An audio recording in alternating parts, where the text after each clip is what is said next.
Donc aux Aventuriales, vous l'aurez compris, Pauline a été sélectionnée 3 fois pour le prix. On aime beaucoup ce qu'elle fait, moi particulièrement, j'avoue. Donc je suis très très contente de t'accueillir ici et de faire cette interview. Je te propose de nous pitcher rapidement donc, le prix de cette année, Crime surnaturel. Je vais essayer. Crime surnaturel, ça se passe dans notre univers, c'est de l'urban fantasy. Et mon idée, c'était d'imaginer que tous les sorciers et sorcières qui ont été persécutés, en fait, ont des vrais pouvoirs magiques. Et après avoir été persécutés, se sont regroupés en communautés qui vivent en marge de notre société. Et aujourd'hui, le gouvernement essaye de créer des services pour faire le lien entre ces communautés sorcières et les personnes qui n'ont pas de pouvoir, les profanes, comme ils sont appelés. Et donc, il y a un service qui a été créé, la Direction centrale des crimes surnaturels, la DCCS, qui est mise en scène donc dans le roman, qui s'occupe de tous les crimes liés au surnaturel. Et là, justement, dans un tout petit village lorrain, Tilliac, il y a eu une mort étrange, un cadavre étrange, et donc la DCCS est envoyée pour enquêter sur ces faits surnaturels. Alors, comment t'es venue l'idée de cette histoire ? Alors c'est, pour le coup, elle est une histoire que je trouve assez jolie et qui vient de très loin. Qui vient de mon enfance, en fait, où le village qui est mis en scène s'inspire beaucoup de mon village d'enfance, au sommet duquel il y a c'est une colline, au sommet duquel il y a des bois qui ne sont pas très impressionnants, mais quand on est enfant, on s'invente pas mal d'histoires. Et pour nous occuper pendant les promenades, on y allait tous les week-ends, mes parents nous inventaient des histoires. Et il y a en particulier un endroit, à 3 arbres qui forment comme... Il est dessiné d'ailleurs sur le... On s'en a inspiré pour dessiner la couverture. 3 arbres qui forment justement comme un chaudron avec leurs racines. Et on y allait tout le temps, c'était notre endroit préféré. On faisait des soupes infâmes avec des herbes, des feuilles, etc.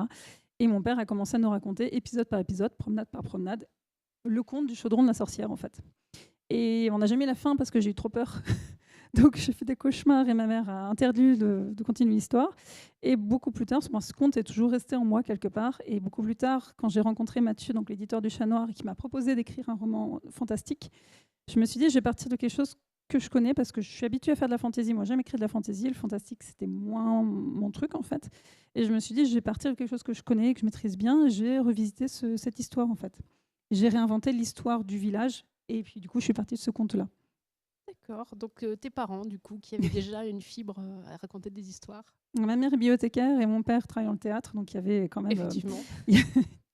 Alors, ton personnage préféré, si tu en as un, et surtout, on m'a dit surtout, pourquoi ? Alors, pour de vrai, je pense que j'ai pas vraiment de préféré dans le trio de base, parce que c'est un trio d'enquêteurs. Et c'est compliqué pour moi de décider qui mon préféré dans les 3. Et à chaque fois que je les ai intervenir, ils devenaient quelque part mon préféré, en fait. J'ai essayé autant que possible de faire un équilibre. Je voulais qu'il y ait un équilibre entre les 3 personnages. Par contre, il y a un personnage secondaire, si jamais vous lisez le roman, c'est un roman où les personnages, les 3 principaux, sont assez torturés, pas très joyeux. Et il y a un personnage secondaire qui arrive plus tard pour leur donner main forte, qui est un sorcier qui, lui, incarne la bonne humeur, Hippomène, qui est un sorcier qui incarne complètement la bonne humeur et qui cassait un peu aussi le côté un peu triste du reste des personnages, en fait, et qui permet beaucoup d'apporter plus de joyeuseté. Et pour le coup, c'est peut-être mon personnage favori. D'accord. Alors, l'ambiance générale et les relations entre les 3 protagonistes principaux m'ont fait un peu penser à des séries policières françaises, alors hors aspect fantastique, ou encore à des X-Files avec cette DCCS, qui est un département qui enquête sur du fantastique, mais à qui les autorités donnent peu de crédit dans tous les sens du terme. Est-ce que ce sont tes influences des séries policières et du X-Files ou pas du tout, en fait, où ça se trouve, ça tombe un peu comme ça? Alors X-Files, non, parce que je connais pas du tout. Je suis jamais tombée dedans, donc je connais que de réputation. Par contre, je pense que oui, les romans policiers. Peut-être pas forcément les séries, mais en particulier les romans. Les séries policières, j'ai découvert ça très tardivement, en fait. Nous, on n'avait pas la télé chez mes parents, donc c'était beaucoup, on passait par le livre. Et mes parents sont des gros consommateurs de polar et ils m'en ont fait découvrir énormément. Et je pense que oui, enfin j'en lis toujours. Je lis beaucoup d'imaginaire, mais je lis aussi de temps en temps un polar pour me reposer un peu. Et je pense qu'ils ont dû m'influencer. En particulier, je pense que c'est Alfred Vargas, parmi les plus connus. Je crois que c'est Dans les bois éternels. Il y a un de ses livres qui s'appelle Dans les bois éternels, qui traite de la figure de la sorcière, justement. où justement, chez Vargas, j'ai pas lu les derniers, mais en tout cas dans pas mal de ses romans, elle prend des anecdotes historiques ou des contes, des histoires aussi comme ça pour travailler ses enquêtes. Et je pense qu'elle a dû m'influencer. Alors du coup, moi-même, je suis bibliothécaire, donc j'ai pu discuter avec des lecteurs du prix au moment où il a été lu. Je sais qu'il y en a parmi nous. De façon assez générale, tous ont trouvé cette histoire assez jeune adulte, young adulte, comme on dit, sans bien sûr que ce soit péjoratif du tout, hein. Peut-être, on s'est dit aussi peut-être en partie à cause de la couverture. Est-ce que tu as écrit cette histoire pour un public en particulier ou pas du tout? Ou tu as essayé d'écrire pour un public assez large? Ou vraiment, voilà, tu as écrit l'histoire, tu t'es pas posé la question? Je pense que je me suis pas posé la question en fait. Ça, pour moi, ça relève un peu du travail de l'éditeur. Et pareil, je me pose pas forcément la question du genre. Là, je voulais juste du fantastique, donc, parce que l'éditeur publie du fantastique et pas de la fantasy, donc dans notre univers. Et c'est lui après qui m'a parlé d'urban fantasy. Je n'avais pas forcément fait le lien avec ce sous-genre. Et pareil pour le public. Mais c'est vrai que pour tous les romans que j'ai écrits, je pense que c'est le plus accessible en étant adolescent. Je suis assez d'accord. Le choix, justement, on va reparler un petit peu de la couverture. Est-ce que tu as été impliquée dans le choix par l'éditeur de cette couverture? Voilà, comment s'est passé un peu ou le choix ou la création? Euh, alors, je savais un peu à quoi m'attendre parce que les couvertures du Chat Noir ont une patte. Donc, je savais un peu ce que j'aurais de façon générale. Et on en a effectivement discuté en amont. Moi, j'aurais aimé plutôt, en fait, il y a une figure dans le roman d'une sorcière qui a vécu autrefois qui s'appelle Colombe et qui ouvre le roman d'ailleurs. Et j'aurais aimé que ce soit Colombe parce que c'est un peu le mystère. Mais après, l'éditeur m'a dit, déjà, c'est pas elle qui mène l'enquête. Et ensuite, chez le Chat Noir, il n'y a pas de trio. Donc, du coup, il y en a très peu, en fait. Donc, du coup, l'éditeur m'avait dit, moi, j'aimerais bien un trio pour changer. Et donc, on a finalement fait le trio. Par contre, le bas de la couverture, c'est moi qui ai proposé de mettre le chaudron. Donc là, j'avais envoyé des photos à l'illustrateur qui, du coup, a travaillé à partir des vrais arbres. D'accord. Et du coup, elle te convient pour le coup. Elle me convient, oui. Par rapport à l'image que tu avais au départ, donc avec cette sorcière qui du coup n'est pas dessus, est-ce que quand même tu t'es dit ça reflète bien le roman? Est-ce que ça te convenait? Si, quand même, oui, oui, si. Mais c'est vrai que j'ai eu un moment de. C'est compliqué de voir ces personnages dessinés. C'était la première fois parce que, bon, Rocaille, par exemple, c'est pas mon personnage, clairement pas.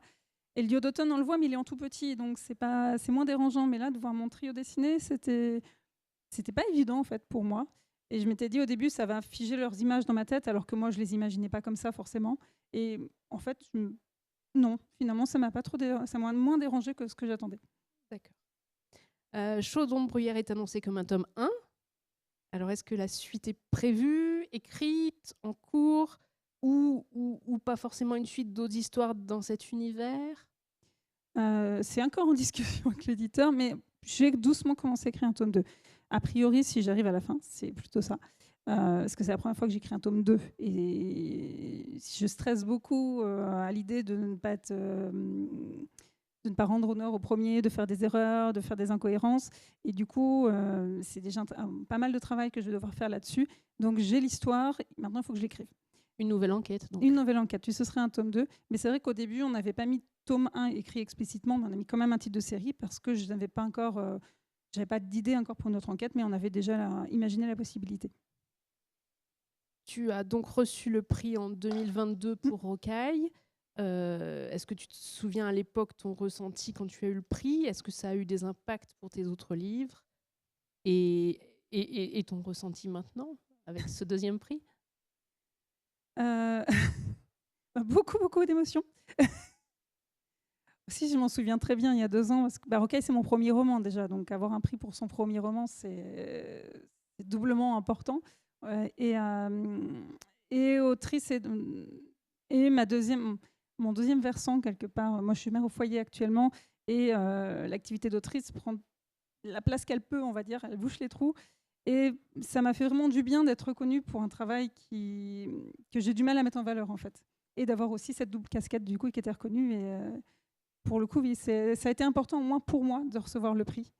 Et est-ce que tu crois que sur les ouvrages suivants, ça a pu aider au niveau peut-être des ventes ou ne serait-ce que, est-ce que les gens viennent sur les salons en disant on a lu le premier prix, on vient chercher les autres romans? Peut-être un peu. Alors là, pour les chiffres, j'en sais rien du tout. Mais moi, j'ai l'impression qu'en tout cas, Rocaille, Rocaille, c'est le seul ouvrage que mon éditeur a réimprimé. Donc, c'est vraiment celui qui a bien marché pour lui. Donc, je pense que ça a dû beaucoup aider, en tout cas pour cet ouvrage-là. Donc, toujours en restant sur Rocaille, bon, j'avoue, j'ai aimé vraiment en tout cas sur les 3, parce que je n'ai pas encore lu le dernier, mais les deux, je les ai beaucoup aimés. Sur Rocaille, il y a un point commun avec Chaudron de Bruyère, c'est qu'on a 3 personnages principaux également, que l'on suit aussi chacun un petit peu à tour de rôle. Pour rappel, l'histoire de Rocaille, c'est la quête d'un roi mort-vivant qui veut rétablir l'ordre en retrouvant son trône. Il est plus ou moins aidé, utilisé par des bandits, et il est lié malgré lui au dernier magistre, qui est un magicien. Et on va donc suivre la cheftaine des bandits, le roi mort-vivant et ce dernier magicien. Est-ce que mêler ces 3 points de vue, c'est quelque chose que tu aimes particulièrement, ou encore une fois, est-ce que c'est un peu que ça s'est écrit comme ça, ou est-ce que c'était réfléchi? Alors en fait, j'ai écrit Chaudron de Bruyère et Rocaille à peu près en même temps. Même s'ils n'ont pas été publiés en même temps, j'avais commencé par écrire Rocaille et il n'est pas passé chez l'éditeur chez qui je l'ai tenté initialement. Du coup, à ce moment-là, j'ai été contactée par Le Chat Noir, donc j'ai écrit Chaudron de Bruyère, qui a été refusé pour sa première version, qui n'était pas bonne du tout, donc je comprends qu'il ait refusé. Et du coup, à ce moment-là, Projet Silex m'a contacté pour Rocaille. Donc en fait, ils ont été très entremêlés, on va dire. Donc du coup, je pense qu'ils se sont influencés l'un l'autre, surtout qu'à chaque fois, je me disais, bon, celui-là n'a pas marché, je vais mettre l'accent sur celui-là, et puis finalement, les deux sont sortis. Et moi, j'aime beaucoup aussi juste les romans chorales. J'ai du mal à avoir qu'un seul narrateur. Et même dans Le Dieu d'automne, où on va suivre un seul narrateur, j'ai un peu triché, parce qu'en fait, c'est le narrateur sur 2 époques différentes. Donc, on va avoir 2 points de vue quand même différents, parce qu'il a beaucoup évolué entre ces 2 époques. Et j'aime beaucoup y avoir plein de voix différentes, en fait. Donc, généralement, au moins 3. Et alors, du coup, contrairement à ces 2 livres, alors là, on ne l'a pas ici, mais Marie de pluie, qui est une novella, c'est une histoire d'ambiance avec un seul personnage principal, peut-être 2, oui, ils sont 2, puisqu'il y a le frère et la sœur, mais c'est vrai que moi, j'ai dans l'idée qu'on suit beaucoup plus la sœur. Donc déjà, voilà. Est-ce que... Donc, Marie de pluie, c'est plutôt une histoire, donc je disais, d'ambiance, plutôt fantastique. Est-ce que ça a été compliqué? Tu nous disais tout à l'heure que tu écrivais plutôt de la fantaisie. Est-ce que ça a été compliqué pour toi d'écrire Marie de pluie? Et puis après, question subsidiaire, est-ce que tu penses un jour essayer de la SF? Alors j'ai déjà répondu sur la première. Je consomme mes romans comme des ambiances, en fait. Quand je ressens l'ambiance, quand je comprends ce que je veux, l'impression que je veux donner quelque part, je parviens à l'écrire. Donc finalement, que ce soit du fantastique ou de la fantaisie, ça m'a pas dérangé à ce niveau-là, en tout cas. Et c'est vrai que oui, Chaudron de Bruyère, c'était mon premier long texte en fantastique. Mais écrire des textes courts, des nouvelles et des novellas, Marie de pluie, c'est une novella, c'est court. En fantastique, c'est plus facile. Et à l'inverse, écrire de la fantaisie en nouvelle, je trouve ça un peu moins évident. Oui, il doit falloir installer tout un monde, donc forcément plus de pages. Oui, même si j'ai une nouvelle en fantaisie, donc c'était dans Férocité, qui est de la fantaisie animalière chez Projet Silex, donc le même éditeur que Rocaille. Et pour le coup, par contre, l'éditeur avait demandé une longue nouvelle, c'était presque une novella. Donc là, on avait quand même le temps d'installer l'univers, mais je trouve effectivement que c'est moins évident d'écrire un texte court en fantaisie.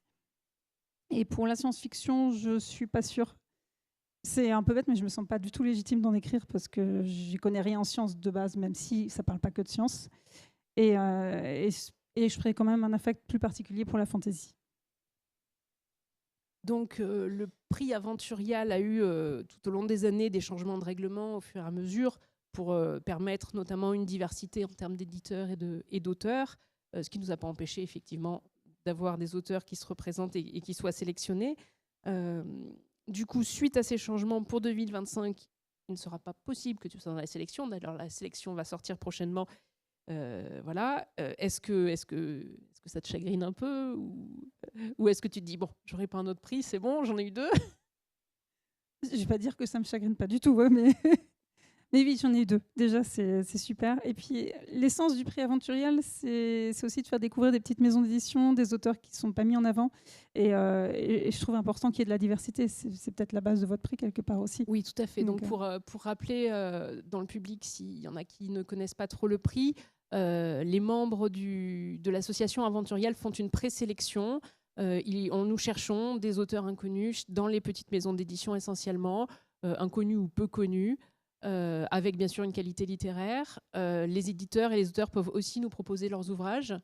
Quand nous avons fait une présélection, donc selon les années 5 ou 6 documents, eh bien, nous avons un petit panel de médiathèques qui participent, et les médiathèques vont les acheter et les proposer à leur tour à leurs lecteurs. Et donc, c'est vraiment un prix où ce sont les lecteurs qui choisissent. Donc, il y a pas mal de bibliothèques, effectivement, sur le département du Puy-de-Dôme. Mais nous en avons aussi un peu plus loin en France, Tours. Je ne me rappelle pas toutes, mais voilà. Donc, c'est vraiment un prix de lecteur pour le coup. Voilà. Est-ce qu'il y a des questions dans la salle ?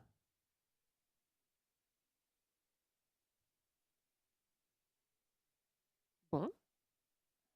Eh bien, Pauline, merci beaucoup. Merci. Et merci à tous. Je vais laisser la place du coup pour la conférence suivante. Merci tout le monde.